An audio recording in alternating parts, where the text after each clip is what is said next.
Ce dimanche, comme tous les derniers dimanches de juin, aura lieu une course extraordinaire, un contre-la-montre en côte qui emmènera des machines extraordinaires au sommet de Pikes Peak, la plus célèbre montée du Colorado.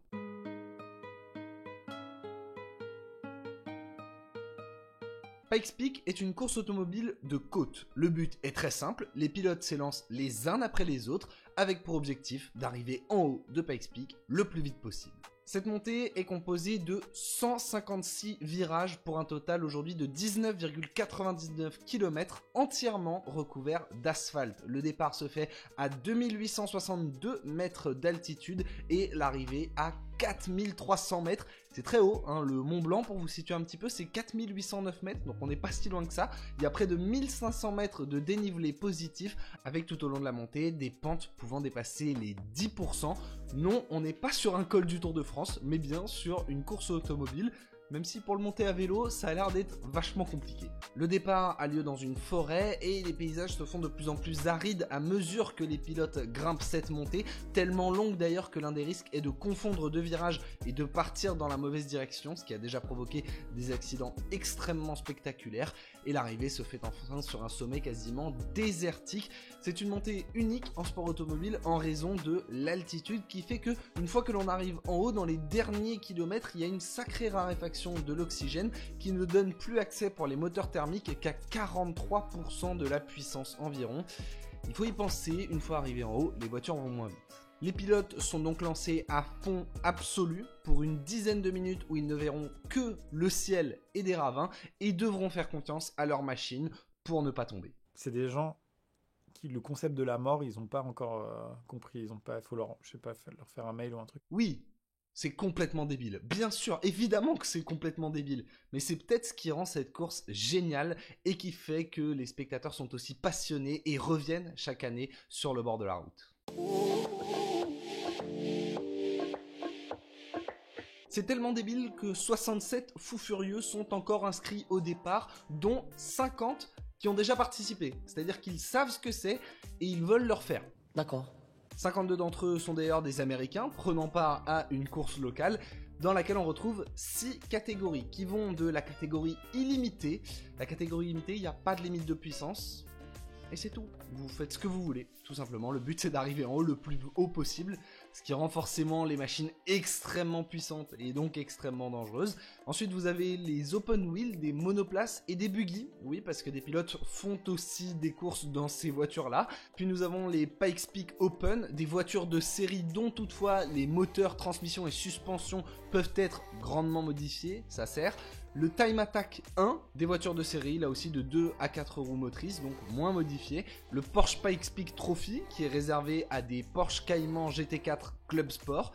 Et enfin, la catégorie Exhibition, où l'on regroupe tous les véhicules qui n'ont pas leur place dans les catégories avant. C'est souvent des véhicules assez expérimentaux qui peuvent pourquoi pas embarquer de nouvelles technologies ou quoi. Là, vraiment, il y a de tout. Alors logiquement, les voitures de la catégorie illimitée, vu qu'elles n'ont pas de limite de puissance, ont la capacité d'être les plus rapides. Mais ce n'est toutefois pas une nécessité. L'année dernière, dans le classement, on retrouvait 4 catégories différentes aux 4 premières places. On peut aussi se dire que généralement ce sont les voitures les plus récentes qui vont gagner, mais là non plus ce n'est pas obligatoire puisque l'année dernière, le 8e à l'arrivée, 3e dans sa catégorie en illimité, était une certaine Toyota Tacoma de 1998, pilotée par Rod Millen. On va en reparler. Cette année, on portera une attention toute particulière à Raphaël Astier, déjà vainqueur et recordman dans la catégorie Time Attack 1 et qui pilote pour une écurie usine française puisqu'il sera au volant d'une Alpine A110 Pikes Peak. Oui, cette année, Alpine relève le challenge Pikes Peak avec une voiture qui a été spécialement construite pour cette course. Et c'est une bête, 500 chevaux pour 950 kg, moins d'une tonne, et ce avec le même 4 cylindres 1,8 litre turbo qui alimente toutes les Alpine A110 de série. On retrouvera aussi sur cette voiture malgré tout quelques modifications aérodynamiques à l'image de cet immense aileron avant, caractéristique des voitures de Pikes Peak, et aussi 2 ailerons arrière. C'est une voiture qui a une sacrée gueule, on espère maintenant qu'elle sera performante. Voilà un petit peu pour les engagés et la course en 2023. On ne va pas rentrer plus que ça dans le détail de tous les favoris de chaque catégorie ou quoi, parce que c'est pas ce qui nous intéresse le plus aujourd'hui. Mais en revanche, je vous invite à aller voir la course qui sera diffusée en direct sur YouTube ce dimanche. Elle démarre à 15h30 heure française. Et quant à nous, on va se plonger un petit peu plus dans la légende de cette course.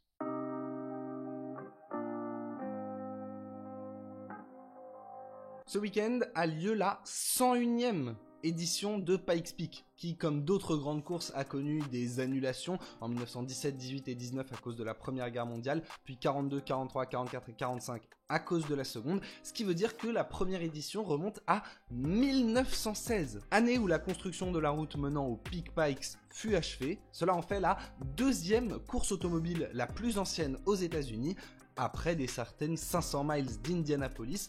On est donc sur une course clairement historique.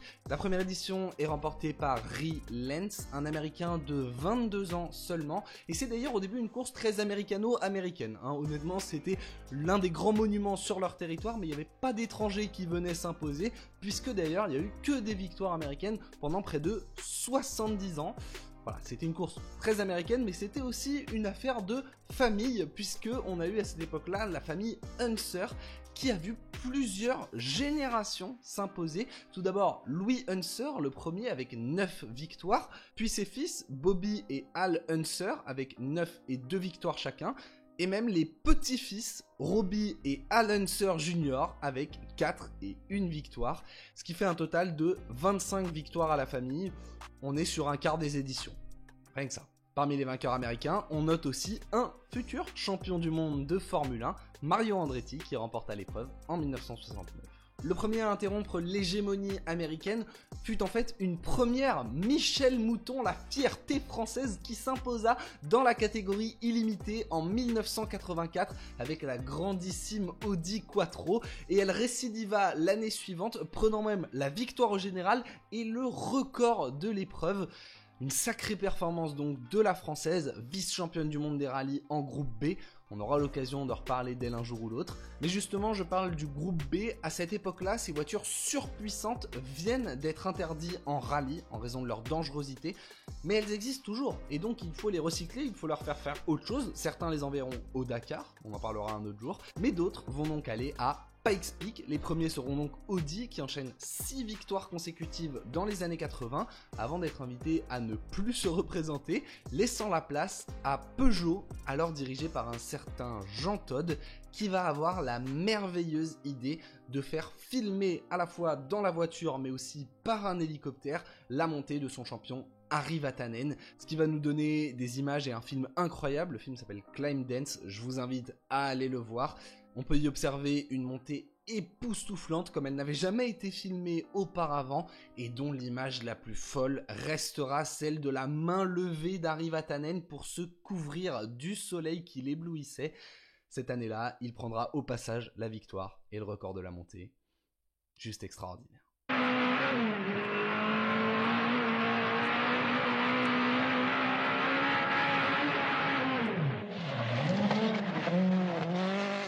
Puis dans les années 90, ce sont les Japonais qui vont prendre le dessus, avec tout d'abord chez Suzuki la Cultus puis la Escudo d'un certain Nobuhiro Tajima qui va remporter 3 courses, puis les Toyota Celica et Tacoma de Rod Millen qui remportera 5 victoires, le pilote australien. D'ailleurs, Rod Millen, Toyota Celica, ça vous rappelle rien ?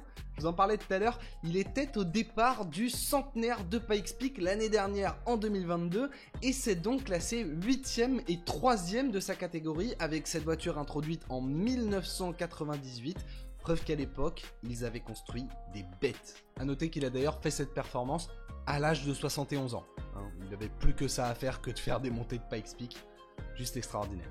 Dans les années 2000, Nobuhiro Tajima va de nouveau faire parler de lui, toujours avec Suzuki, en remportant 6 fois consécutivement l'épreuve, portant son total de victoires à 9 entre 2006 et 2011. Performance exceptionnelle qui va céder place après au record des années 2010, record établi par des Français pour la grande majorité d'entre eux, sauf un, On remonte en 2013 lorsque Sébastien Loeb vient de se retirer du championnat du monde des rallyes, en tout cas à plein temps, et que Peugeot va le missionner pour battre le record de la montée de Pikes Peak au volant d'une 208 T16 que lui-même décrira comme l'une des voitures les plus impressionnantes qu'il ait jamais conduites. Et pour cause, cette voiture pesait 875 kg pour 875 chevaux. 1 kg, 1 cheval. C'est juste monstrueux. Cette voiture faisait aussi le 0 à 100 en 1 seconde 8. C'est plus qu'une Formule 1. C'est juste incroyable.